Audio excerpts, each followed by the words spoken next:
Welcome to Walk the Walk. I'm Roy Counts, and today I'm at the Parnell Rose Gardens. And my guest today is an author. He's written about 10 or 12 books. He is a black belt, second dan in taekwondo.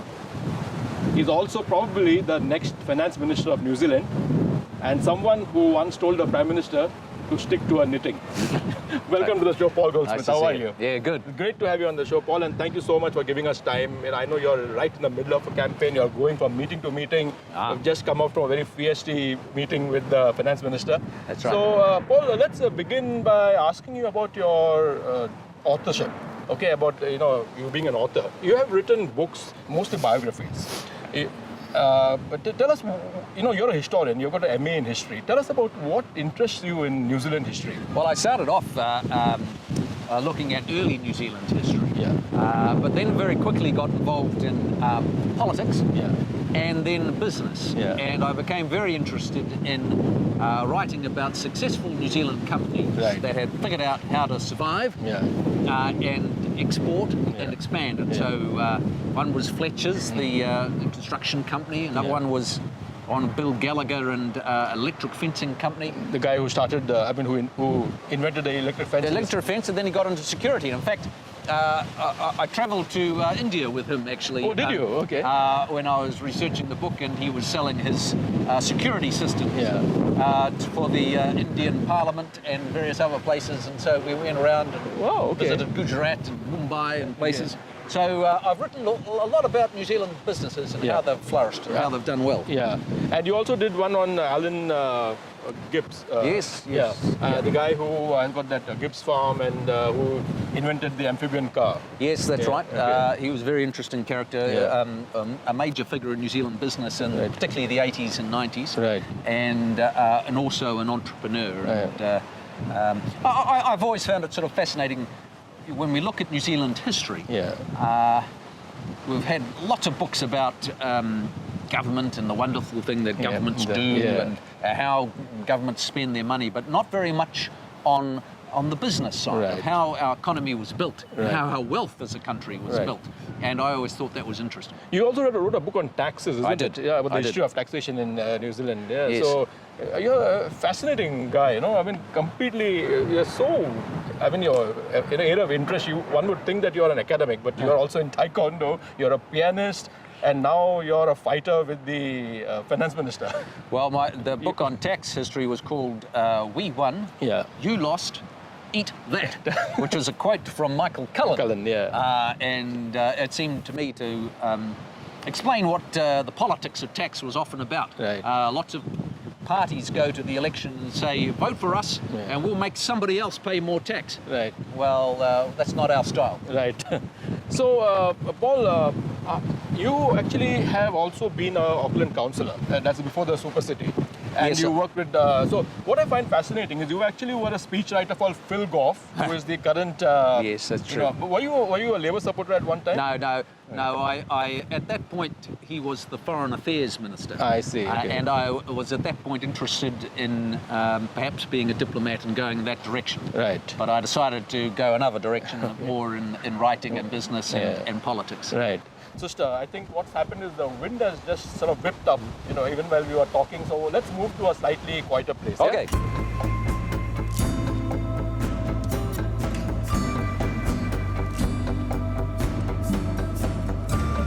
Paul, amazing spring weather. Just 2 minutes back, it was so windy, and now it's just dramatically dropped off.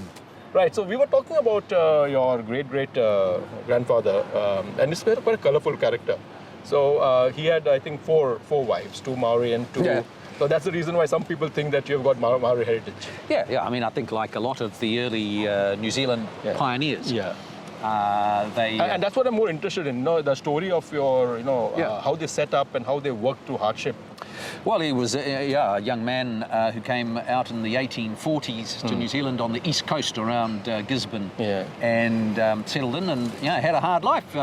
Worked as an innkeeper and a store person, and like I said, he had good relationships between the Maori community, but then he got caught up in a terrible event during the war where 2 of his children were were killed. And so, like many New Zealanders, had a very challenging but also rewarding life. Right. Talking about challenges, this is probably a period of, the worst challenge that we have faced in the modern times. Probably as bad as the 2 wars. And you have been actually in the forefront of, the opposition revival. So you have been under 3 opposition leaders. They have placed faith in you as the finance spokesperson right from the time Salmon was the leader. Tell me something. What is the sense that you're getting from businesses about, the prognosis for the future?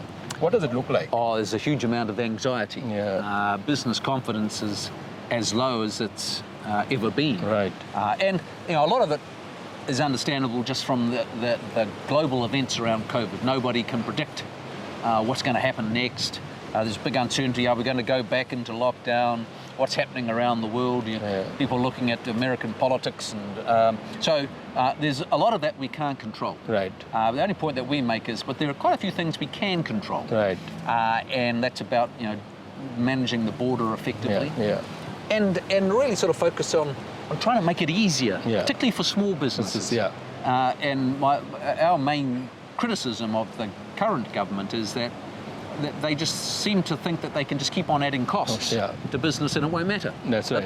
They're like some kind of ATM machine that they can just keep handing the cash out. Right, And they're not. A lot of them are really, really struggling. And so we think it's very important. I think the most frightening thing for me is the $100 billion cap which the Reserve Bank has put on quantitative easing. Oh, yes. Yeah, which is like what colloquially is called printing money. Although it isn't really printing money. But it was 33 billion just a few months back. Then they doubled it to 60 billion somewhere in May. And now in August, they've gone to 100 billion.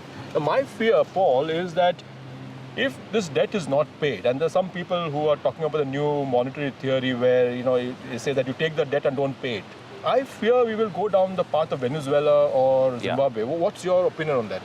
Oh, look, there's no magic. If you borrow money, you've really only got 3 choices.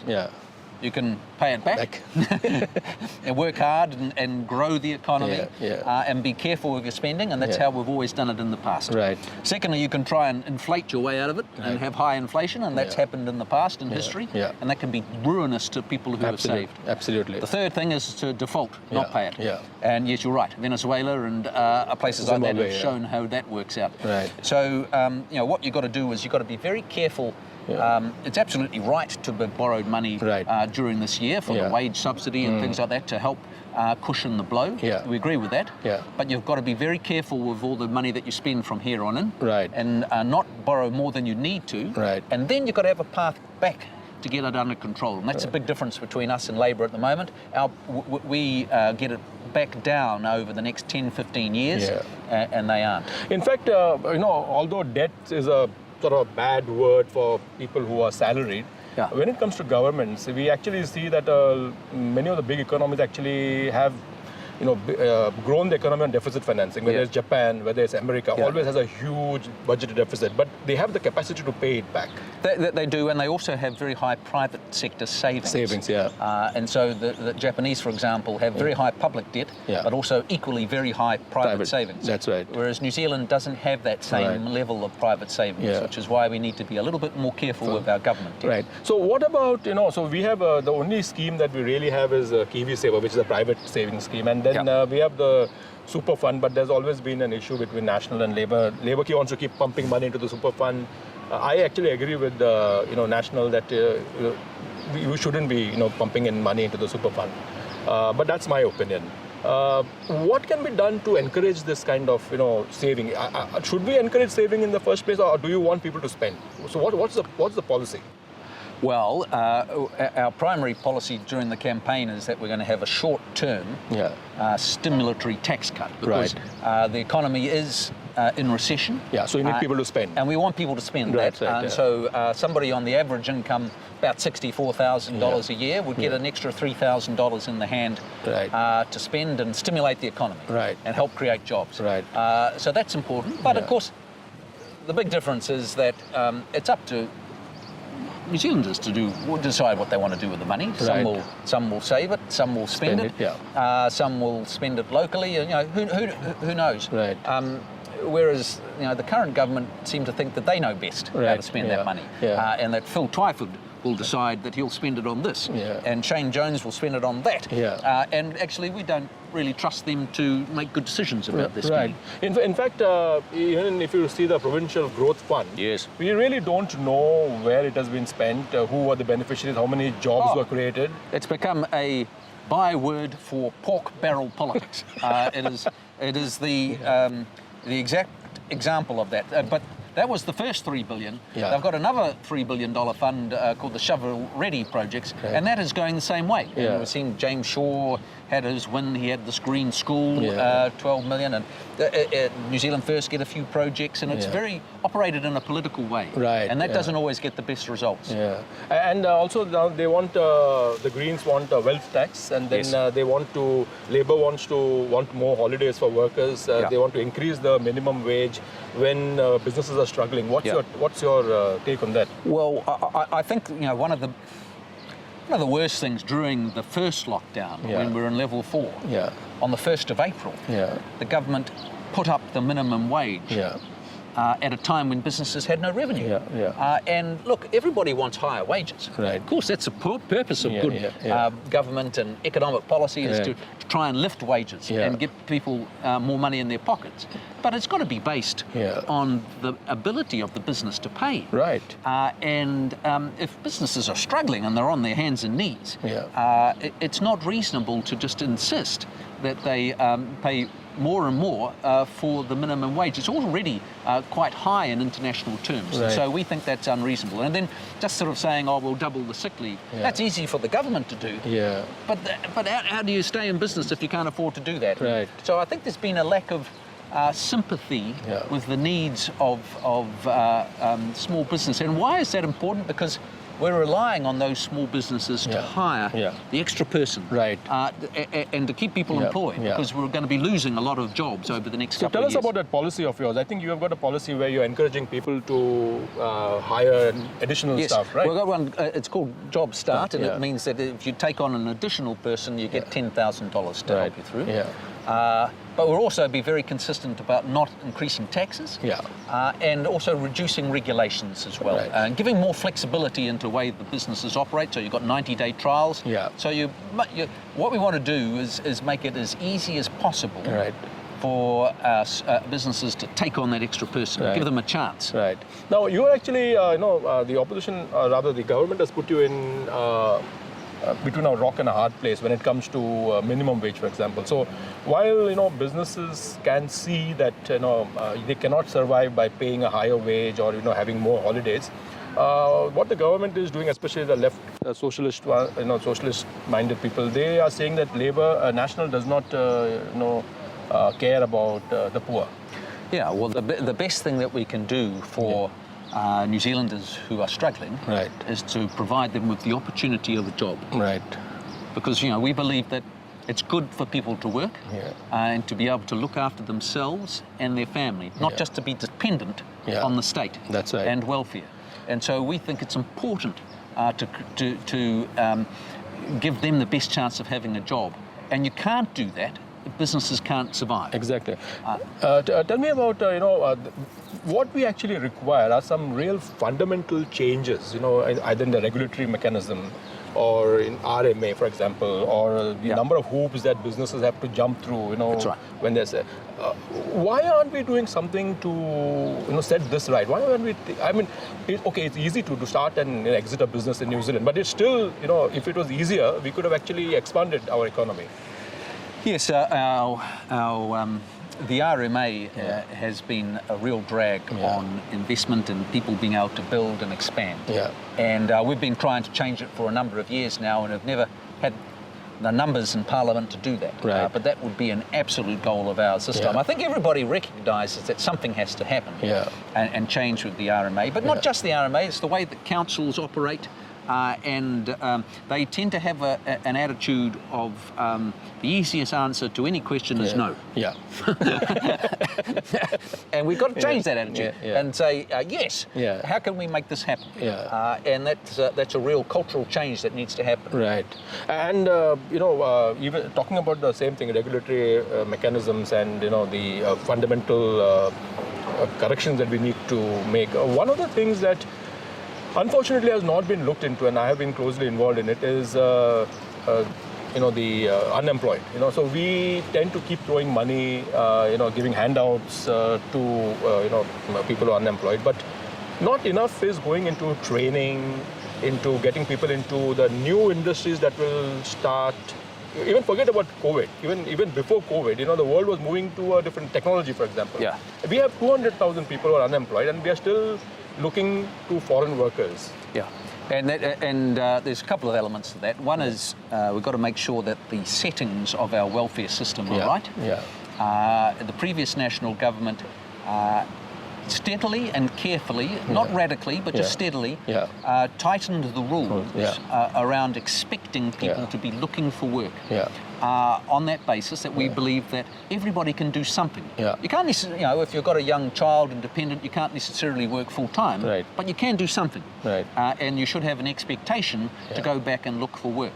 The first thing this government did when they came in was do away with all those. Right.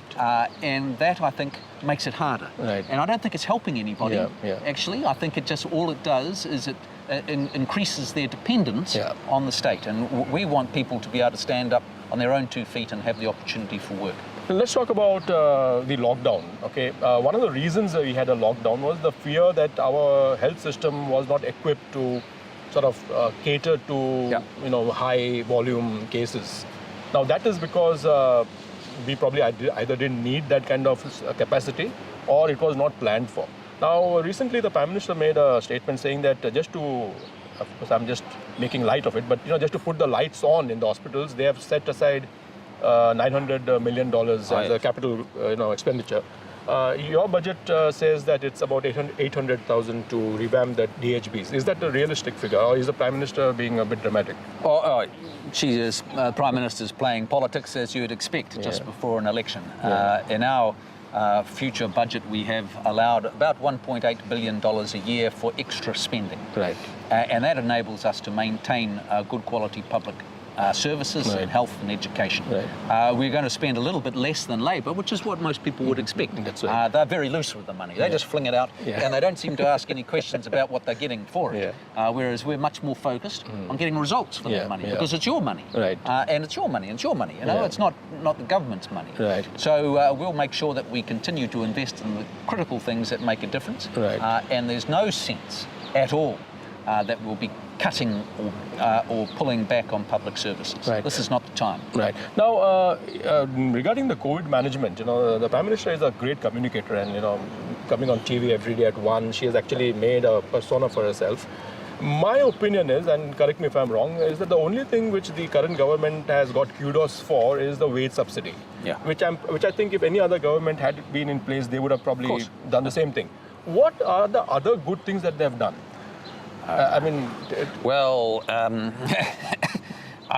Look, I think there's been real missed opportunities the last little while. If you think about it, prior to COVID, the New Zealand economy, they inherited a great economy. Huge budget surpluses, growing economy, jobs being created. And it just slowly sort of slowed down before COVID. And they burnt through all the surpluses, and we were back in deficit before COVID happened. And then when COVID came along, they were able to spend like that, and they needed to do some of that. But in the process, there's been a lot of waste as well. But the real challenge is, you can argue about whether we should have been quite so hard in our lockdown, whether we should have allowed construction to continue, and whether that would have improved the situation.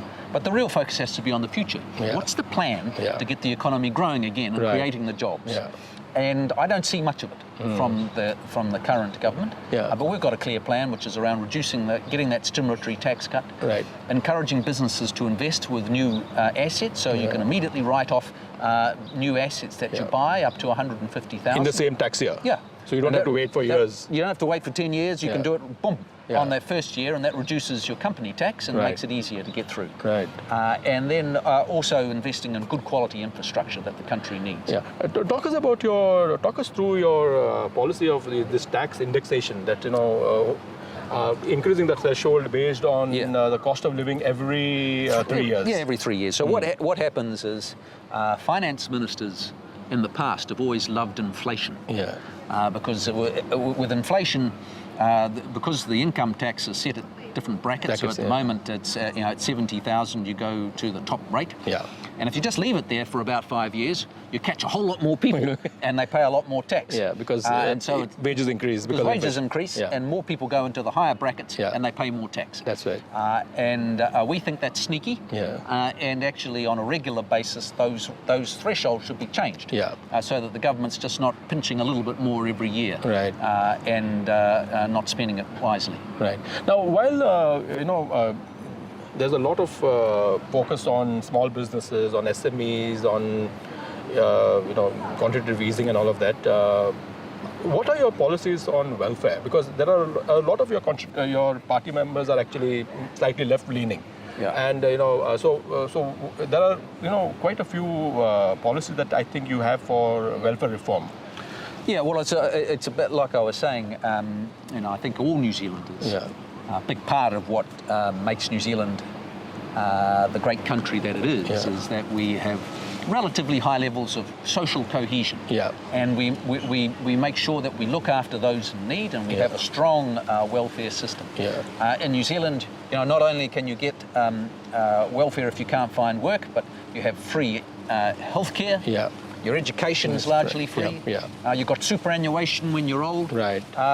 We have a very strong support network for New Zealanders, and we've always supported that. Yeah. But the important thing is, like I say, with the way that the rules are for the welfare system, that they encourage people to get back to work. Yeah.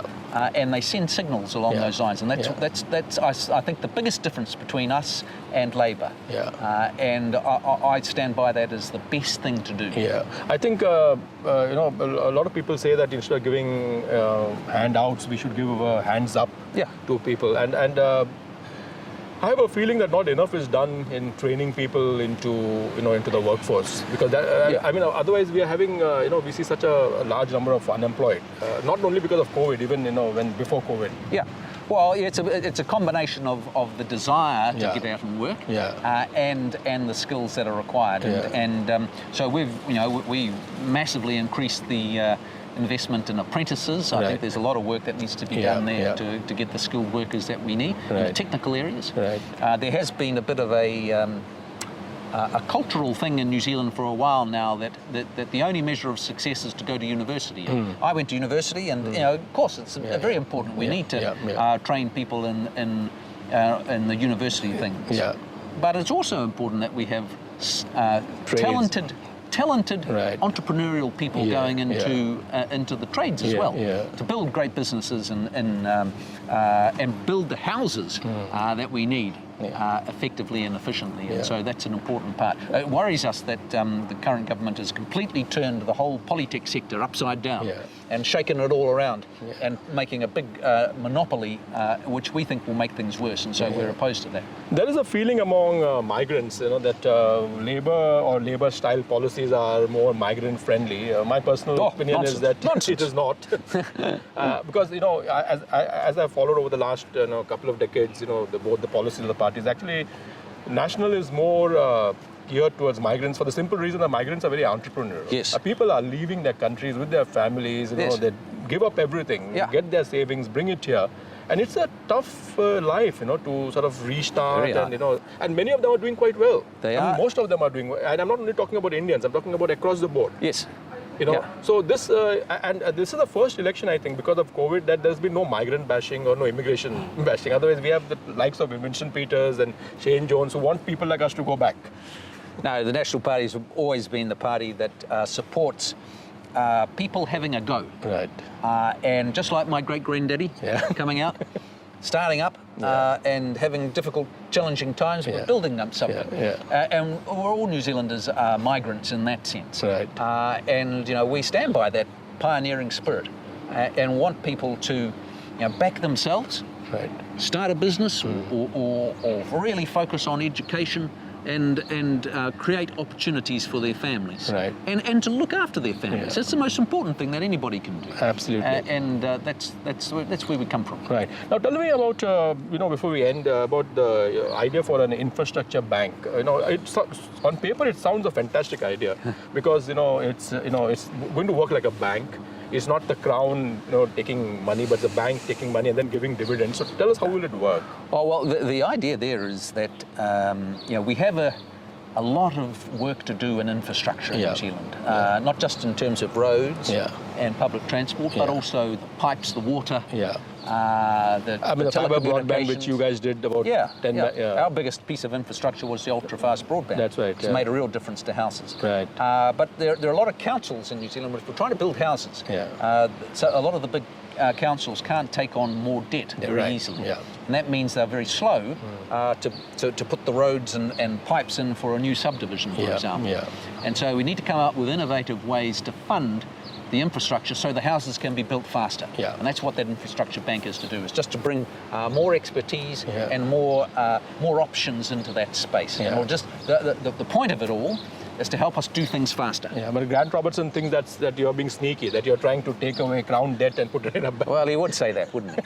But he's doing similar things with the Housing Corporation going Aura. It's not about that. It's about getting things done faster. And we'll not even start on the light rail and all that.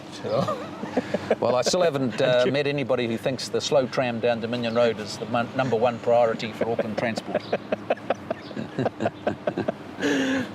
And before we end, Paul, you have been in the news over the last couple of days because Grant Robertson feels that you took your information for your budget for your alternate budget from the May budget instead of taking it from the pre-election financial. So what happened? Oh, well, we made one mistake with the figures around the superannuation fund. They were changed, we didn't see it. We owned up to that and apologised. More than a week later, he's still talking about it. And only because he doesn't want to talk about the substance of our plan. And we've got a good plan to get the economy back on track. Right.